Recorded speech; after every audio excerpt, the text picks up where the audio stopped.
This is CBC Here and Now. Here is Stay Home Year. There was a staycation campaign and then there was an Atlantic bubble.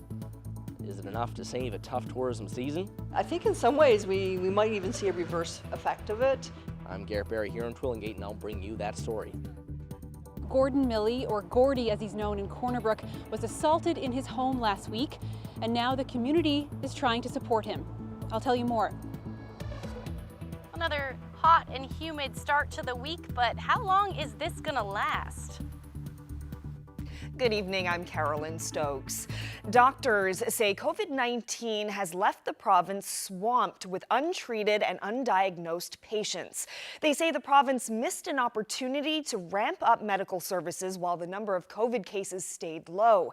Here Now's Mark Quinn explains. The NLMA says the province has been too slow to react to the current opportunity to catch up on backlogged surgeries and procedures.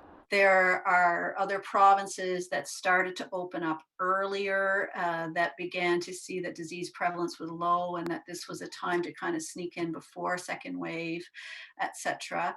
So those would be, as far as the timing, that would be one of the missed opportunities. The health department confirms it is aiming to have medical services up to 85% of what they would normally be by July 6th.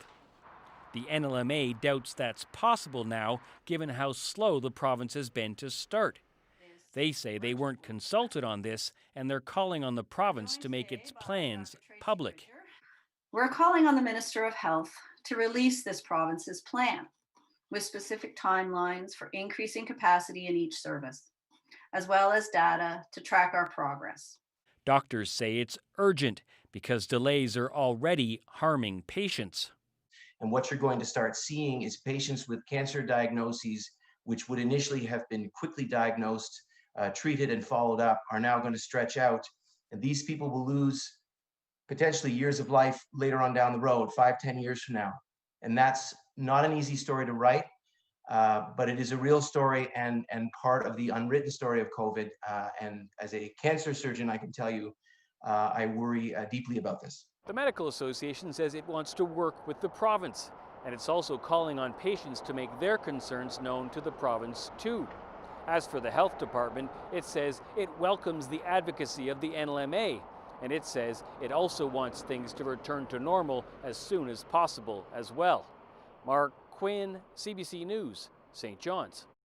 Health Canada has approved locally made personal protective equipment. A partnership between Memorial University, Eastern Health, and some business leaders known as Task Force NL can now make and test face shields and gowns. The province struggled to keep adequate supplies of personal protective equipment as the COVID-19 pandemic hit Newfoundland and Labrador. The face masks and gowns made here can be used by frontline workers in hospitals and clinics. Eastern Health says it's working to meet Health Canada standards for other types of PPE as well. Well, a staycation campaign and an Atlantic bubble have brought new possibilities for tourism in this province, but some tourism operators are wondering if the mixed messaging will help or hurt what's left of the season. Here Now's Garrett Barry reports. Our town is usually alive and booming by this time. And right now, we're still in like the off-season mode. It's the same story just about everywhere. Business has completely dropped off. Before COVID hit, I had more than 600 nights already booked for the month of June, and I have done 20. Now there's some movement and the relaxing of restrictions. Some say it's a lot of movement. We were starting to gear towards the staycation idea, and then suddenly it became, the Atlantic bubble. Because this year is Stay Home Year. That was Tuesday. This is Wednesday. We can safely travel back and forth. Confused? You weren't the only one. And we all started to gear our pricing and the things we were offering, even our menus. Everything was like, okay, we're not having people from outside the province, we're having people from inside the province. So you're switching it up because they're two different markets. Around here, it's been Ontario, not Nova Scotia, that's been driving business. So will an Atlantic bubble even help?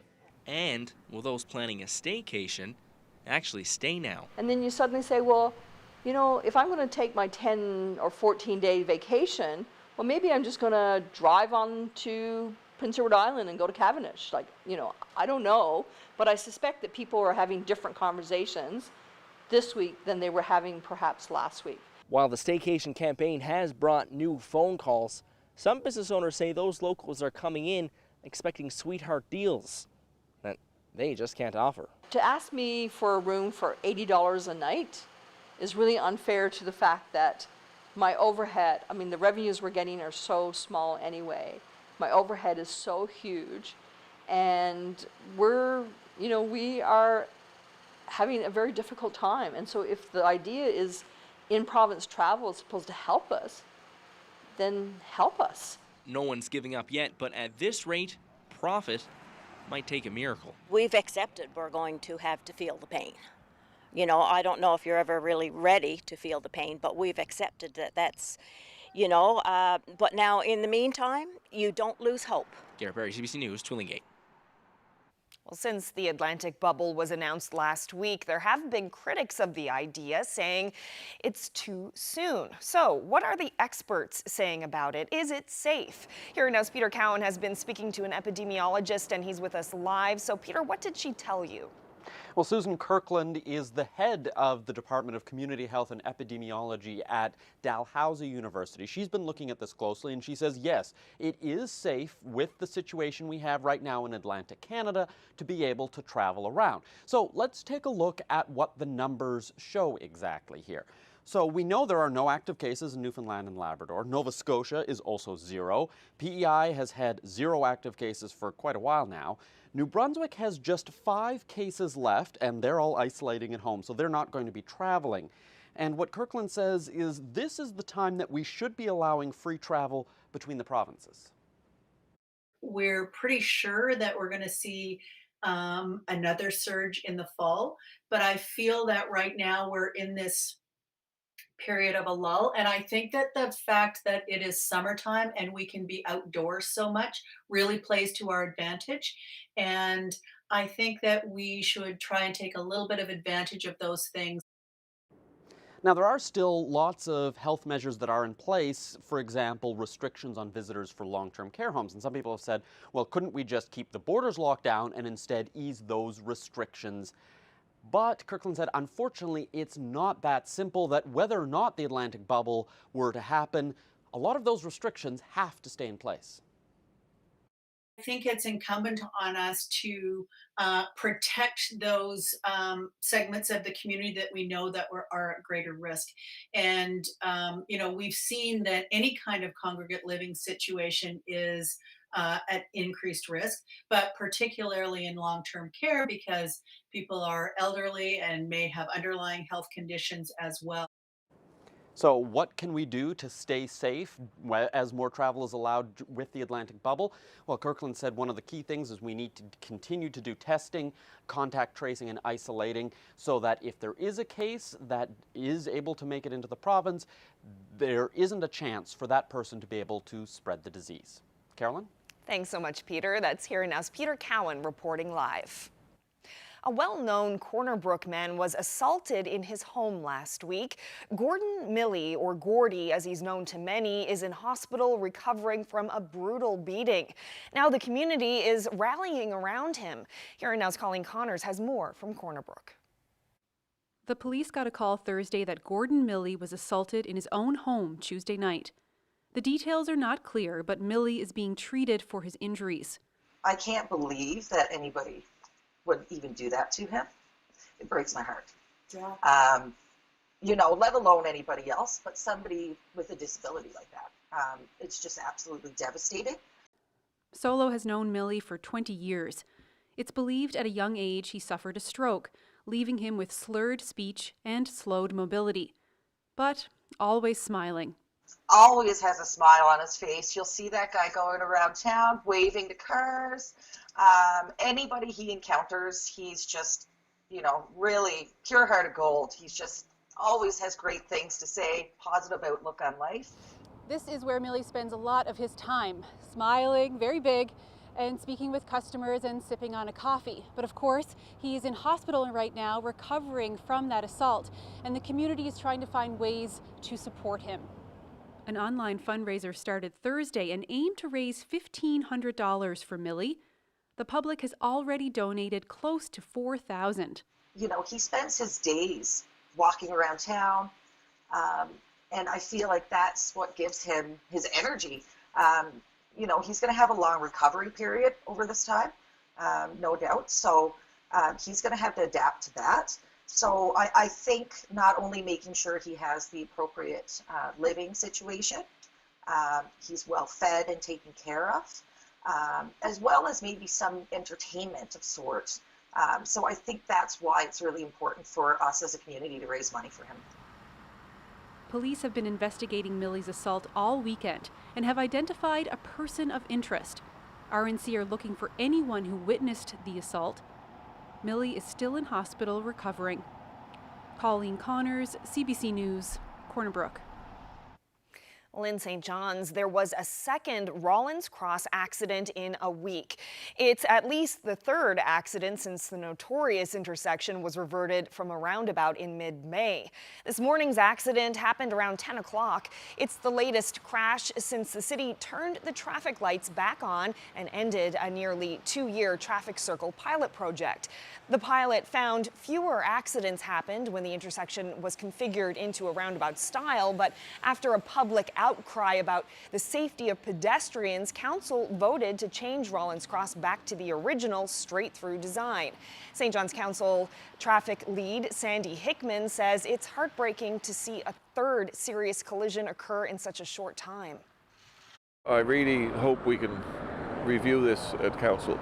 And I'm going to recommend that council review the decision and allow our staff to do the research on ways they can configure the intersections. And intersections there are many, multiple, for pedestrian safety and as well allowing a freer flow of traffic, which is what it was designed to do. Well, police are investigating a trio of fire bombings, all targeting a single home in Mount Pearl this week. Firefighters put out a fire on Lowman Street overnight. It's the third time they've been called to the same house in 6 days. Similar scenes played out last Tuesday and Saturday. Police say a young man, about 20 years old, was spotted outside the home last night. He jumped into a waiting gold sedan and the car then sped away. Police described the man as being tall and slender, wearing a gray hoodie and a red baseball cap. An update now on a story we brought you last week on Here and Now. A Harbour Grace woman accused of using online marketplaces to run a pet scam is in custody tonight. Brittany Osborne was arrested Friday. She has a bail hearing scheduled for tomorrow. As CBC Investigates reported, people across the country said they paid hundreds of dollars in e-transfers for puppies they never received. Osborne is now facing 24 charges, including fraud and identity theft. In a press release, the RCMP say they began to investigate last fall. On Friday, they executed a search warrant at Osborne's residence and found a number of handwritten receipts. Police are advising anyone who suspects they were a victim and received a similar receipt to contact Harbour Grace RCMP or their local police. Well, about 100 people gathered on the steps of the Confederation Building in St. John's on Saturday, calling for the defunding of police. I just want to try and help demonstrate that we're all equal. The demonstration was sparked by the recent deaths of Indigenous people across Canada, all at the hands of police.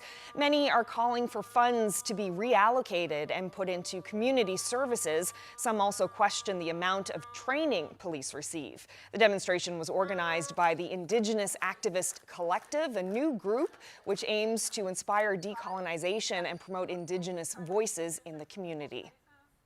It's very intimidating to speak about this kind of thing, to speak about defunding and possibly even abolishing the police. That's very intimidating to speak about such ingrained colonial force. I'm not saying get rid of the police as a whole. I'm saying take this money, put it where it needs to be put. Hire trained staff, social workers to go out and do these wellness checks. We don't need armed police officers to check on a client who is just having a bad day and who is terrified of the police. The NLC is doing away with its Old Sam mascot. The rum is blended and bottled in St. John's and features the laughing face of an older man. While the NLC says there's no evidence to suggest the picture has a racist history, it wants to err on the side of caution. In a statement from the head of merchandising, the corporation says, "We accept that there are limitations on the information available about the product. We believe the time is right to evolve the Old Sam brand." Well, a small group protested outside a downtown St. John's home today after a White Lives Matter poster was hung in the window. Another message also read, "I can breathe," referencing the death of George Floyd, a black man killed by police in the United States that sparked protests across the country and the world. Using chalk, the group peacefully wrote their own counter messages. I saw some of the social media posts about the signs the guy had in his window, "White Lives Matter" and I can breathe. And I decided to ask a few of my friends if they wanted to come out. I'd supply the sidewalk chalk and we just write some positive things on the pavement. So here I am as a racialized trans person myself. I'm a trans woman of color, and I myself do face racism all the time. We have to build each other up. We have to build each other up because racism has no place in the world. And we can't just live with it. We're just, trying to show them that, yeah, black lives do matter. Black lives do matter. And if they don't get convinced, well, obviously, I can't do anything else. But we are at least trying. Now, the police did show up, but the protest remained peaceful. The homeowner says she wasn't trying to be discriminatory, but was tired of only seeing messages about Black Lives Matter. She took down the signs before the protest. She says she doesn't plan on putting them back up. Well, in other news, the busiest food bank in St. John's is expecting to get even busier. Bridges to Hope is anticipating a surge in need in the coming weeks. The organization held a food drive Saturday to try to get a jump on things. It was the group's first food drive since the pandemic began. Earlier, alert levels didn't allow non-perishable donations. With the Canada Emergency Response Benefit running out and businesses not rehiring their full staff, manager Jody Williams is expecting more people to turn to them for help. He expects it will be a first for many people. Well, it's a bit concerning, obviously, because we used to already serving 1,000 people a month before the pandemic. Now those numbers are a little bit down, but I do expect to get that number back up to 1,000, and then also this new increase. I'm expecting probably a 20-30% increase once things get going. A CBS retirement home has some new residents. They're loud, a bit messy, and require quite a lot of work. But staff and seniors all agree they really liven up the place. The CBC's Mark Cumby visited Heritage Square Retirement Home to meet them. Oh my God, it's been incredible. I never thought that so much joy could come from such simple little animals.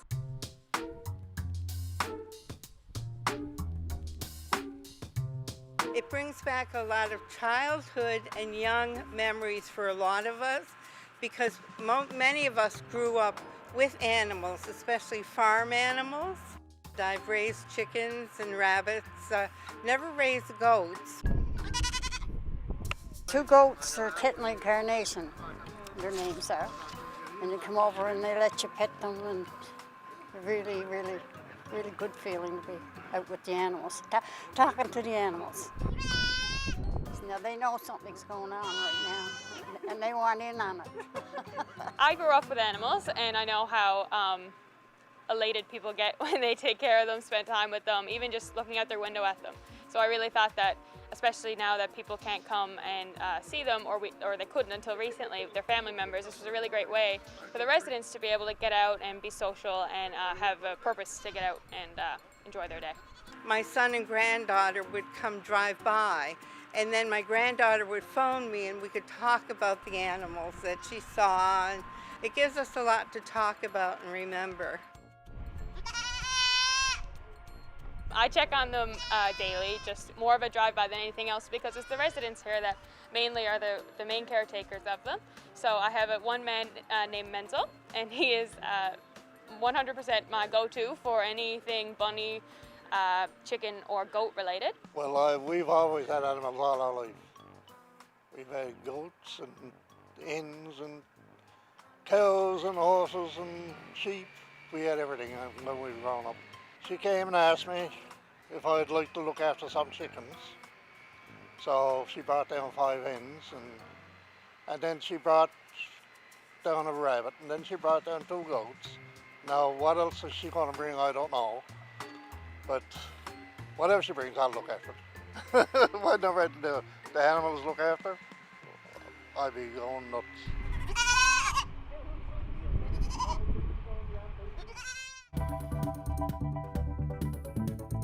The City of St. John's has been putting up pylons like this on 3 streets to try to encourage more walkers and bikers. The new lane on Elizabeth Avenue is lovely and wide, but it stops, you know, and then you're back in traffic.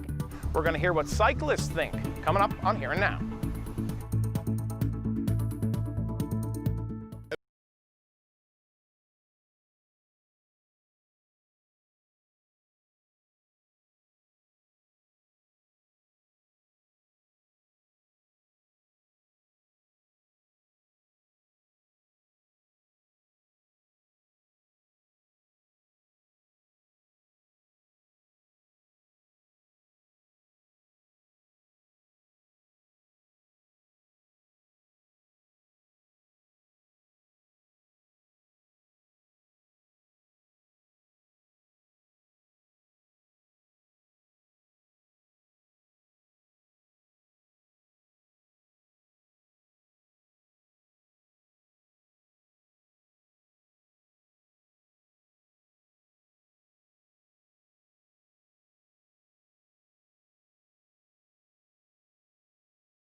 If you've been driving around the city of St. John's recently, you may have noticed that on a couple of streets, these orange pylons have been showing up. Now, this is part of a project that City Council wanted to do to encourage more pedestrians and cyclists to get out on the roads. This is done on this side and that side, so traffic will be one lane only on this section of Elizabeth Avenue, which is a very short section here from Portrait Cove Road to Torbay. And we have also done it on Newtown Road, where it'll be fairly narrow, just wide enough really for a cyclist, but it really helps, it will still help people pass. And that's on one side of the road. And on Parade Street, we have residential parking on one side, the road's a bit narrow, so it's just a fairly narrow, like only about a meter wider, but it still basically is done primarily and only for pedestrians to pass each other safely and giving distance.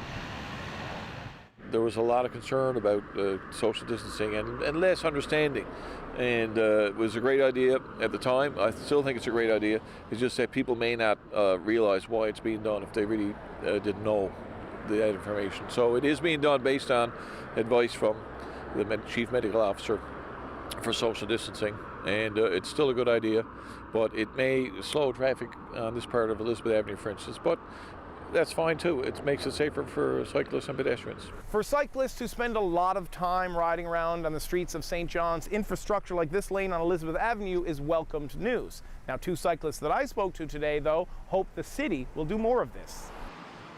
Well, I think we have to welcome anything the city does to create space for active transportation. So given the, up till now almost complete lack of infrastructure, we have to welcome it. But as you can see, this is narrow and it's clearly designed to make a little bit more space for pedestrians.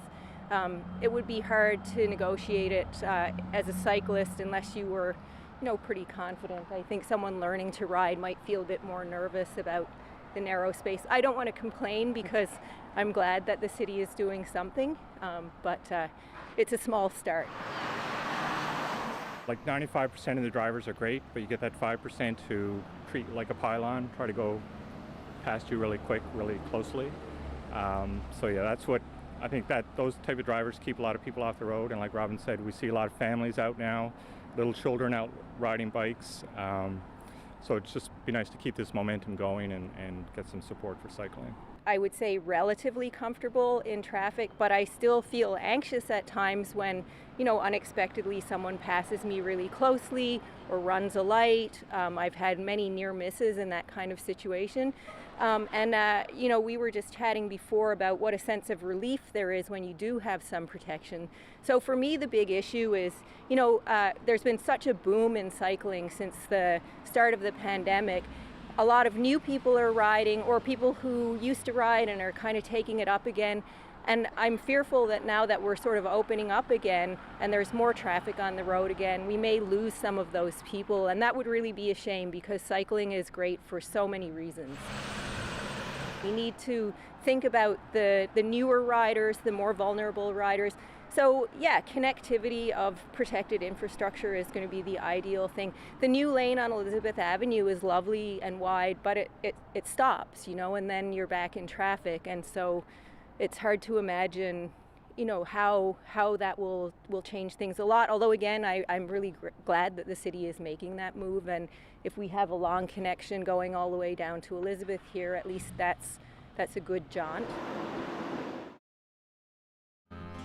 This weather update is brought to you by Newfoundland and Labrador Tourism. This year, it's Stay Home Year, the year to rediscover home.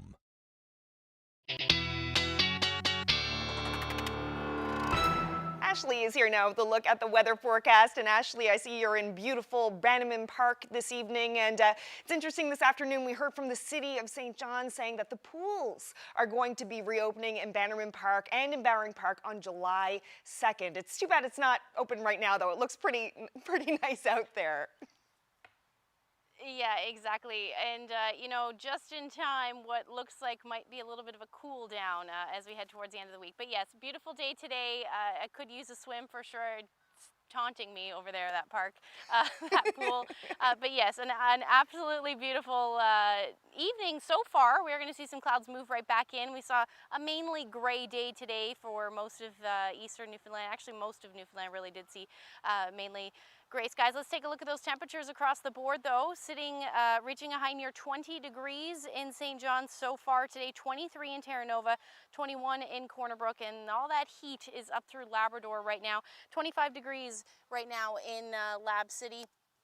And with that humidity though, it's feeling, earlier today it was feeling more like 26 in St. John's. Those humidex values have dropped just a little bit, but a number of areas seeing those humidex values in the 20s to 27 degree range. And that's really gonna stick with us for the next couple of days. We've got that warm front that's gonna move in tonight, and that potentially is already sparking some lightning down on the southern tip of the Burin Peninsula, but there is a risk we could see some lightning for the Burin Peninsula as well as the southern Avalon. Not anticipating that it will reach the metro area, but definitely just keep that in mind if you do have any outdoor activities planned tonight, because generally we're looking at the potential for some showers, even some periods of rain, which could be heavy at times overnight tonight. And then we've got a beautiful evening in store up through Labrador as you head through the overnight. Temperatures will be mild again into the teens for you. Winds will be generally light, and then across the island anywhere from light to about 20 km/h winds tonight. Anywhere from 13 to 16 degrees should be the overnight low. A little bit cooler along the strait in the northern peninsula, only reaching the single digits as your overnight low tonight.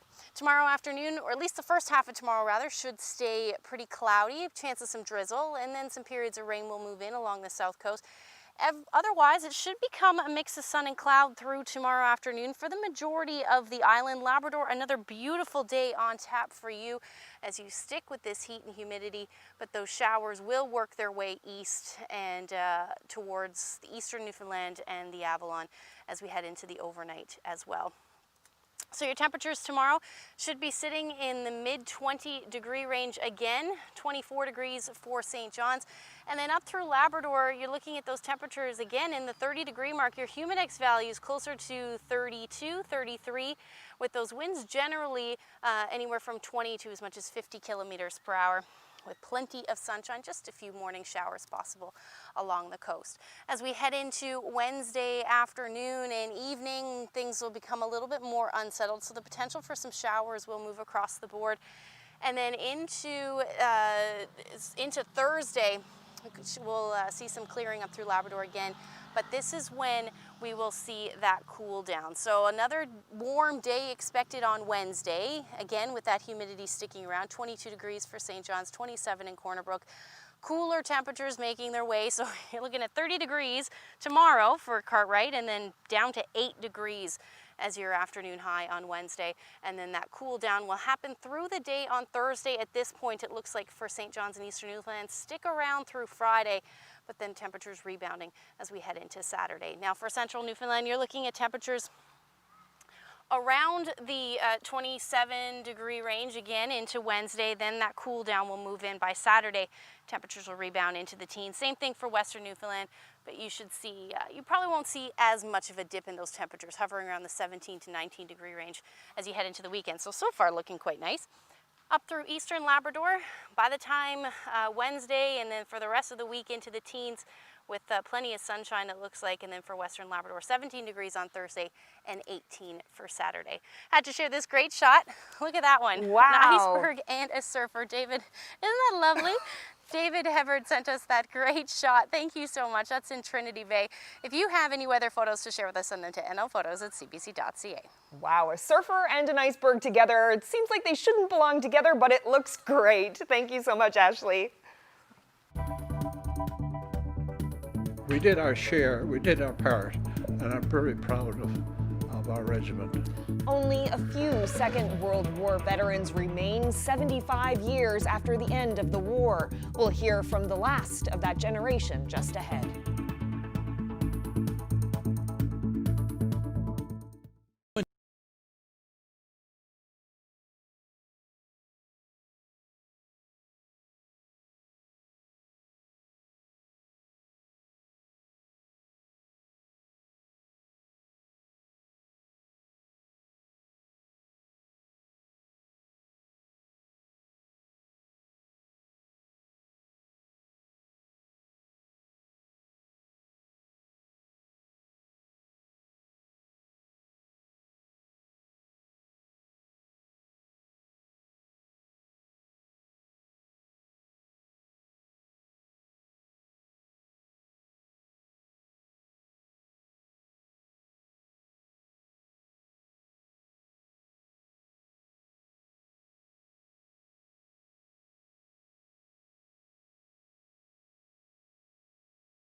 Welcome back to Here and Now. The collective energy of the thousands of men and women who took part in the Second World War is rapidly growing dimmer. As Terry Roberts reports, there is now just a handful of veterans remaining who have a living memory of the devastating global conflict that ended 75 years ago. I really miss all these people. I think about them all the time. I've been to most of the funerals. It's just hard to walk and cry too at the same time.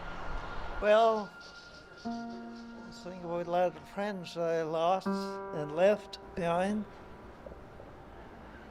Well, you try not to dwell on it. It's sometimes make me sick to think about it.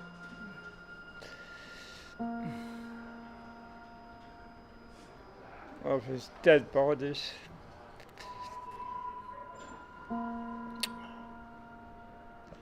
Anyway, I'm lucky to be here, that's for sure. These men are frail, have lived longer than most. I'll be 99 July the 2nd. But have vivid memories of their wartime experiences. The last few weeks of the war, I'm really terrified by going to the front. I saw the destruction of most of the parts of Germany and Belgium, Holland, England, Yugoslavia, Greece, Gibraltar. It was terrible over there for the first couple of years. And I took part in D-Day. It was tough. German fire brought down Allied soldiers, but others kept on. There's bodies everywhere, floating around, you know.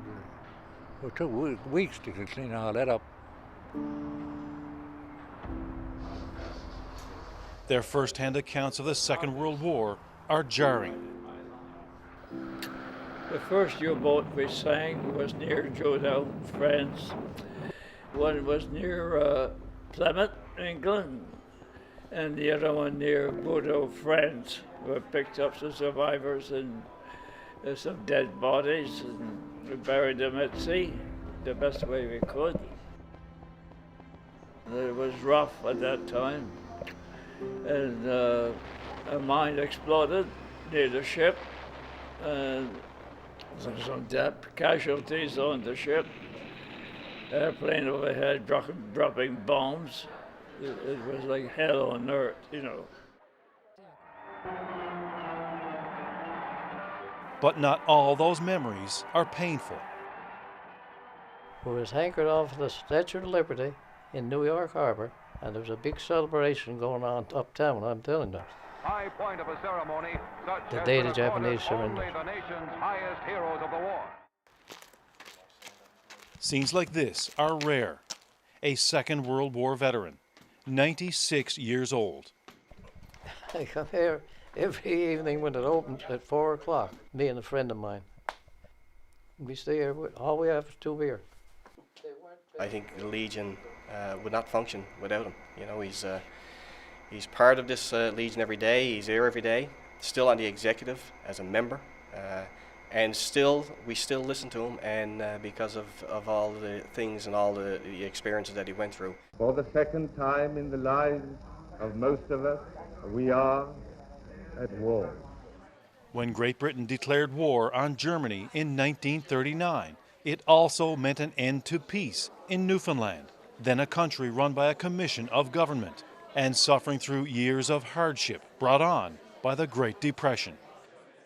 Just as they had in World War I a generation before, they signed up by the thousands.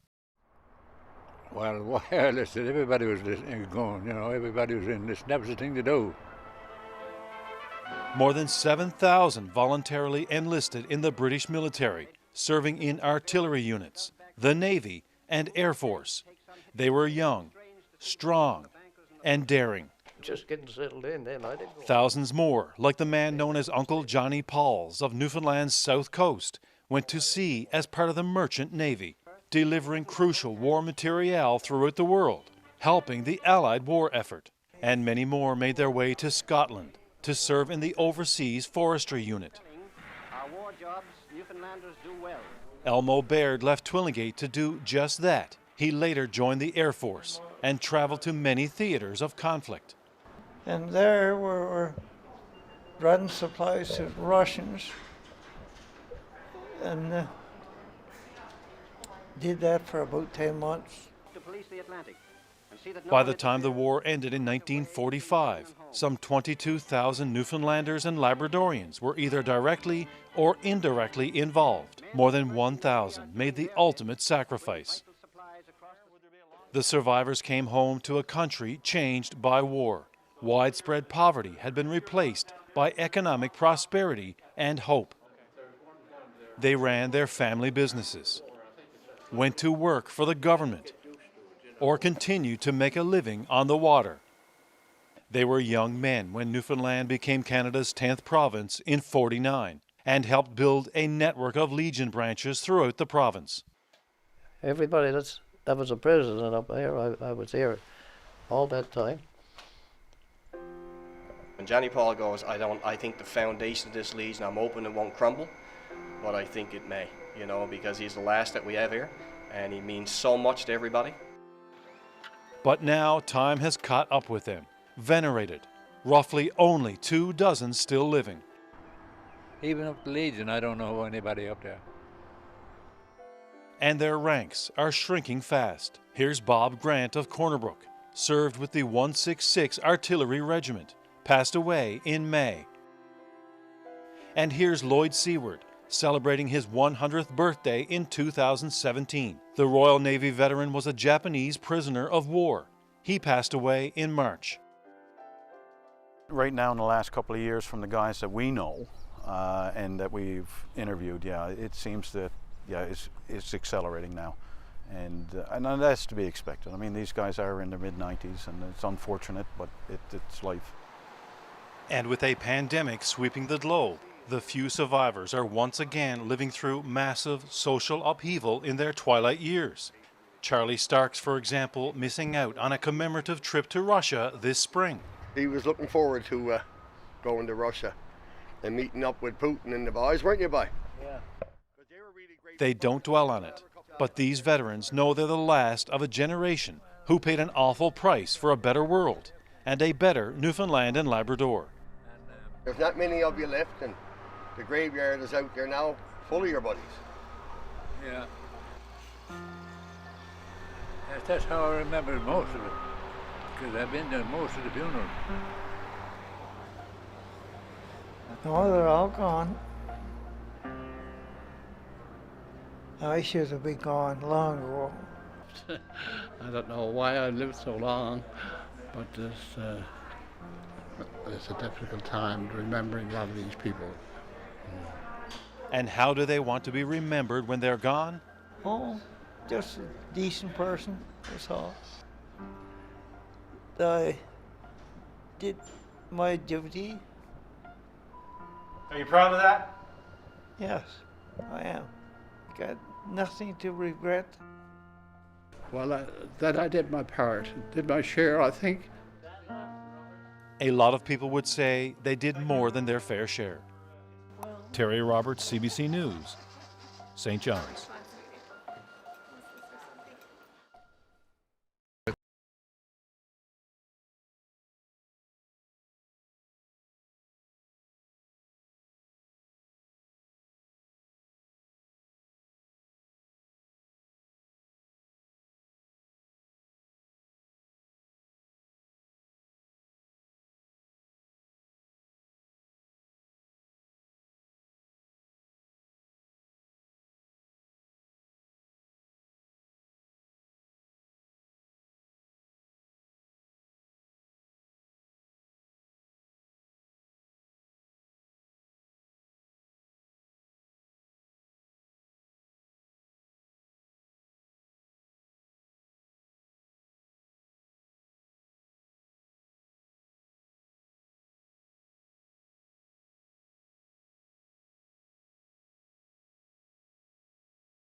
Welcome back.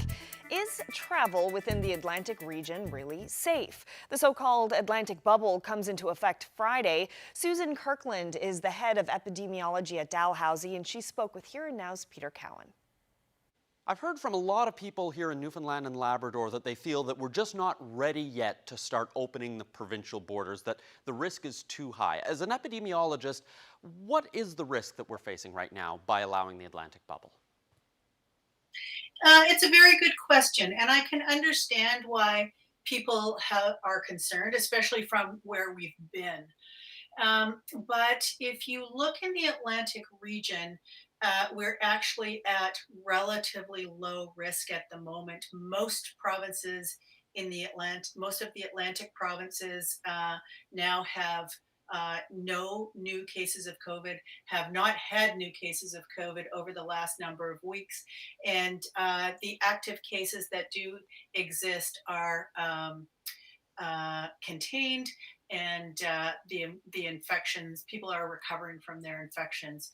So from that perspective, I think it's probably an ideal opportunity right now to be able to spread our wings a little bit and create a bubble. Some of the concerns I've heard are the fact that you have the US border, you also have the Quebec border. Both of those are areas that still have a lot of infections, and the risk that people could be coming across. Does that not pose a greater risk then, that people could come across and make their way through the provinces? It does, but it doesn't pose any greater risk with a bubble or without a bubble. So, you know, the Atlantic region has the benefit of fairly secure borders. You know, two of the provinces are an island. Nova Scotia is almost an island, and New Brunswick has limited access. Whether we bubble or not, we still run the risk of people moving across borders. But the reality is that we have had in place, unlike other provinces, we have all of the Atlantic provinces have in place self-isolation and quarantine if you do come across the border. One of the other concerns that I've heard is about flying, the idea that you're now going to have people will get onto a plane altogether, and that could be a risk that if you get someone who has the disease and they get into that, then that's going to be a way to spread. What do we know about the risk of airplane travel with COVID-19?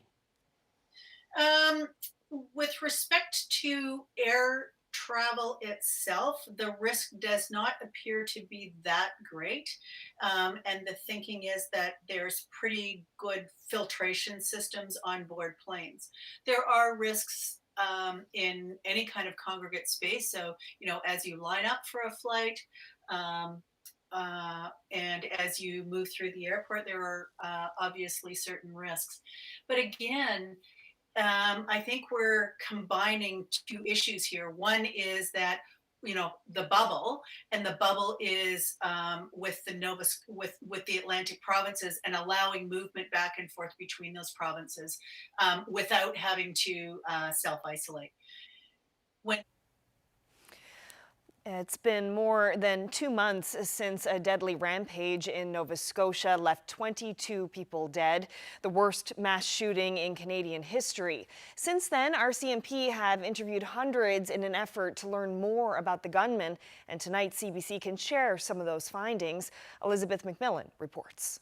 There was little left after the gunman torched his own properties in Portapique. But amid the rubble, RCMP say they discovered cash, hundreds of thousands of dollars in a fireproof container. Police confirmed a report in Maclean's magazine that Gabriel Wortman withdrew nearly $500,000 weeks before the rampage. But police say there's no truth to the magazine's suggestion it was a payout for acting as a police source. The cash originated from the gunman's own holdings. He liquidated assets. Like many business owners, the denturist shut down his clinics because of COVID-19. But his worries about the pandemic went beyond that. Investigators say he feared society was on the verge of collapse. And that also led him to stockpile food and gasoline in the weeks before the shootings. The gunman was very paranoid. We also know that he was, some might describe him as a survivalist. He was concerned about the worldwide pandemic, COVID-19. Despite these steps, RCMP don't believe the events of April 18th and 19th were premeditated. Police say the people closest to Gabriel Wortman reported that he would make offside comments, but that he gave no indications he was planning an attack. Even the decommissioned police car the shooter bought last fall failed to raise alarm bells when he started to outfit it like a real cruiser. Police say some witnesses relayed the gunman told them he could use it if he needed an escape. He told others the project was a tribute to police. Many people from the community knew about that police car and that he was constructing it. Why he was doing that, and the answer was that it was to be like a representative of fallen officers. So people bought that story. Campbell describes the gunman's actions as senseless and says it may never be possible to fully understand his motivations. Elizabeth McMillan, CBC News, Halifax.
Welcome back to Here and Now.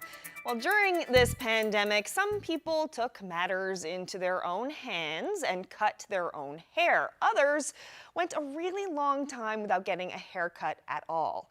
But perhaps no one went longer than our own Garrett Berry. He made it a whole 6 months without a haircut. We were just watching him kind of gets shaggier and shaggier every night on the news. The pandemic started just as he needed a new haircut. As you probably noticed over the past few months, his hair just kept growing and growing. And last week, he finally got in to see a stylist for a new do. So we just thought we'd share that with you as we leave you tonight. Garrett Barry's snazzy new look. Looking sharp and all cleaned up. Well, thank you so much for joining us tonight. Hope you have a wonderful evening and that you can join us again tomorrow. Tomorrow we'll be speaking with some folks from Fogo Island who will be working on some food security issues and also tied into Pride Month. I'll explain all of that tomorrow. Good night.